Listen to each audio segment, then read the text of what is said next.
कधीच नाही चुकणार तुमचे फेवरेट टीव्ही शो झी5 सोबत, तेही एकदम फ्री. ए थांबणं ढकलताय काय को?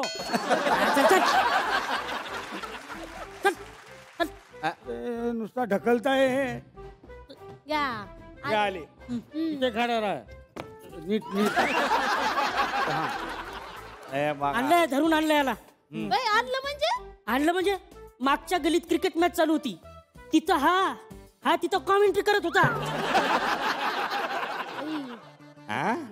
ते काय ते क्रिकेटची मॅच चालू होती ना, तिथं मसाले भात देणार होते म्हणून थांबलो होतो.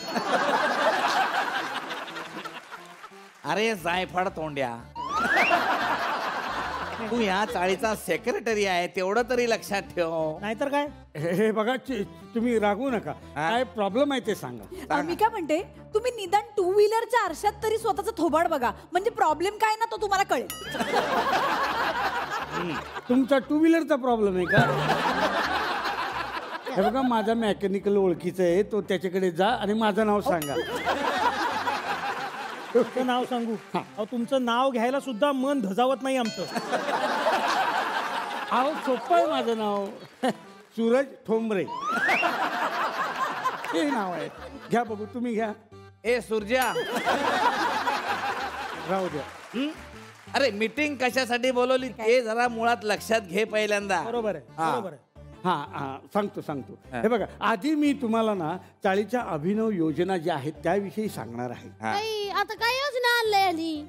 आपण यावेळी चाळीच्या गेटवर बायोमॅट्रिक बसवणार आहोत. एक मिनिट, मी पुन्हा मॅट्रिकला बसणार नाही. अजूनही इतिहासाचे सर माझ्या स्वप्नात येतात आणि माझं भूगोल सुचवतात. नाही ऐका ना, थांबा. तुम्ही म्हणते ती मॅट्रिक नाही, काहीतरी वेगळं म्हणताय ते. काय असतं हे बायोमेट्रिक? म्हणजे एक अशी मशीन आहे की ज्या मशीनवर आपले बोटाचे ठसे घेतले जाणार आणि मग आपण जेव्हा चाळीमध्ये एंट्री करू तेव्हा ते बोटाचे ठसे त्याच्यावर लावायचे. म्हणजे एक बोट लावायचं, मग आपापलं गेट उघडणार. त्याचा एकूण खर्च 5,60,000 रुपये इतका आहे आणि पर घरटी 12,000 रुपये योजिले आहेत. बाई 12,000 रुपये? अरे बाप रे. ओ काय आहे, चाळे की शाकालचा अड्डा? हा, आणि हे सगळी फालतूगिरी करत बसू नका. त्या जिन्यातले बल्ब गेलेत ना, ते दुरुस्त करा आधी. काय बरोबर. अहो त्या जिन्या खालच्या अंधारामध्ये मांजरीवर पाय पडलाय माझ्या, कुठे कुठे बोचकारलंय माझं मला माहितीये. अगे गुडघा फोडून टाकलाय सगळा. हे बघा, ते बल्बचं नंतर बघू आणि बायोमॅट्रिकचं पण नंतर बघू. पण यावर्षी आपण चाळीच्या समोर कारंजे असे उभे करणार आहोत. का कारंजे कशाला? अहो छान दिसतं.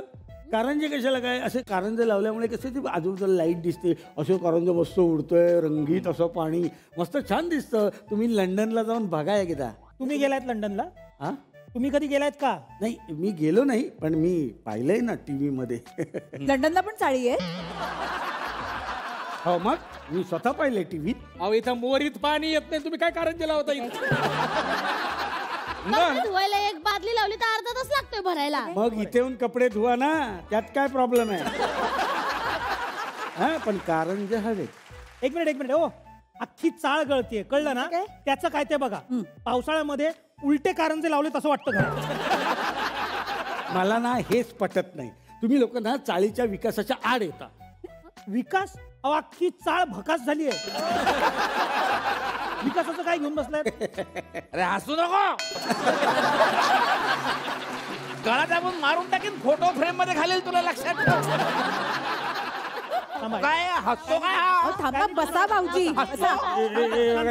प्रॉब्लेम सॉल्व्ह करायला. शांत तुम्ही. हे बघा, तुम्ही असे चिडू नका. फोटोवरून मला आठवलं, आपण ना चाळीच्या एका बाजूला म्हणजे ह्या बाजूला सेल्फी पॉइंट करायचे योजिले आहे. तर प्रत्येक घरटी 5,000 रुपये पडतील. एक मिनिट. या सेल्फी पॉइंटची मुळात गरजच काय? आपण गेटवे ऑफ इंडियाला राहतो का? चाळीत राहतो ना आपण, काही गरज नाही सेल्फी पॉइंट. नाही, गरज आहे. हे बघा, आपली मुलं सेल्फी पॉइंट करतात, गच्चीवर जातात, ते गच्चीचे कठडे मोडलेले आहेत. 1-2 पोरं पडली सुद्धा गटरात, माहितीये काय? आणि सेल्फी पॉइंटमुळे पोरांचे प्राण वाचतील, हे महत्वाचे आहे. अरे पण ते कठडे दुरुस्त करणं आधी. काय कठडे दुरुस्त करायला पाहिजेत ना, काही बडबडतायत. मजा नाही, सेल्फी पॉइंट बरं पडतं. आणखी आपल्या चाळीला 2 विंग आहेत बरोबर. आता ह्या विंग मधून ह्या विंग मध्ये जायला आपण इथे ओव्हरब्रिज बांधणार आहोत. ओव्हरब्रिज? हो. अहो तुमचा मेंदू काय जेसीबीने कोरलाय का काय?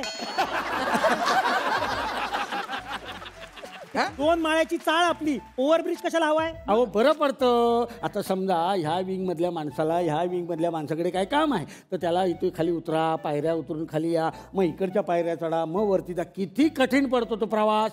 त्यापेक्षा ओव्हरब्रिज असेल तर किती बरं पडेल. इकडून इकडे पटकन गेला.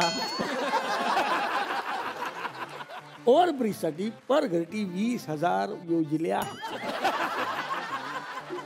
काय? आम्ही नाही देणार, आमचं काही काम पडत नाही. अहो तुमचं नाही पण तुमच्या बायकोला पडतं ना. हा, दुसऱ्याच्या घरात काय शिस्त हे कळल्याशिवाय तिला अन्नच पचत नाही. बरोबर. मग हे बघा तुम्ही विकासाच्या आड येत जाऊ नका. ओ ते विकासाचं वगैरे नंतर बघू. 1 जानेवारीला आपल्या चाळीमध्ये रक्तदान शिबिर घेतलं गेलं होतं बरोबर. हो त्याचा हिशोब कुठे आहे? आहे ना माझ्याकडे सगळं आहे. मी काय दाखवतो की काय? हे दाखवतो ना तुम्हाला. हे पहा हे पहा हे बघा हिशोब बघा. द्या, आणा इथे. इथे आणा, आमच्याकडे आणा. बघा सगळा हिशोब आहे. कुठे आहे? हे काय रक्तदान शिबिरात 8 बाटल्या रक्तदान झालं. 8 बाटल्या रक्तदान झालं. हो मग बिस्किटचे पुढे 47 कसे काय संपले? त्यांनी एक्स्ट्रा बिस्किटच्या पुड्यांचे पैसे घेतले आमच्याकडनं. मी सांगते ना काय झालं ते. यांच्या बायकोमुळे. अहो नुसती तिकडे जायची, चिकटपट्टी हाताला लावून यायची आणि बिस्किटचे पुढे घेऊन यायची. रक्तदान तिने केलंच नाही. 8 वेळा पाहिलंय मी स्वतः. नाही नाही वहिनी 16 वेळा केलं. अरे निर्लज्ज सारखं बोलतोय. 16 वेळा तुझी बायको बिस्किट घेऊन गेली आणि रक्त एकदा पण नाही दिलं. नाही नाही तिची इच्छा होती पण रक्त पाहिलं की तिला चक्कर येते. अहो रक्त पाहिल्यामुळे नाही चक्कर आली तिला. एवढी बिस्किट हादडली आहेत ना, शुगर वाढली तिची म्हणून चक्कर आली तिला. बघा बहिणी असं खोटं बोलू नका. तिने एवढी बिस्किटं खाल्लेली नाही आहेत. तुम्ही अजूनही माझ्या घरी चला नाही बघा 7-8 बिस्किटाची पाकिटं अजून डब्यात आहेत. काय माणसाला लाज आहे? अरे हे सांगताना तुला थोडी लाज वाटायला पाहिजे. हा थोडी तरी लाज वाटू दे. बिस्किटचे पुढे डब्यात शिरल्या काय म्हणे. प्रत्येक गोष्टी झोल करतो हा झोल. मग काय तर हे बघा मी काही झोल करत नाही. माझ्यावर संशय घेऊ नका सांगून ठेवतोय. प्रामाणिक सेक्रेटरीची काही किंमतच नाही तुम्हाला. प्रामाणिक? अहो तुम्हाला प्रामाणिक म्हणणं म्हणजे सुपारीला टरबूज म्हणण्यासारखं आहे. काही पण बोलतात. असू नको, कानफाड फोडीन. हे बघ समुद्र सपाटीपासून जेवढा वर आहेस ना तू माझं कानपाट नाही पडू शकत. मग जिथपर्यंत हात पोचतोय ते फोड. गप काय हे हा? तू सोसायटीचा वॉचमन आहेस आणि एका सेक्रेटरीची असं बोलतोस. मग वागा तसे. सगळी चव घालवली त्या पदाची. नाही तर काय, आम्ही आज सगळा हिशोब घेऊन जाणार. वर्षभरात जे जे कार्यक्रम केले ना सगळा हिशोब पाहिजे मग आम्हाला. मी देतो ना. मी कुठे नाही म्हणालो. बरोबर देतो आहे. हिशोब. बरोबर हे आहे. काय सगळं डिटेल्स आहे त्याच्यात. काय आहे हे उन्हाच्या त्रासामुळे भगदाड बुजवली. झी5 ॲप डाउनलोड करा आणि पहा सर्व एपिसोड्स एकदम फ्री.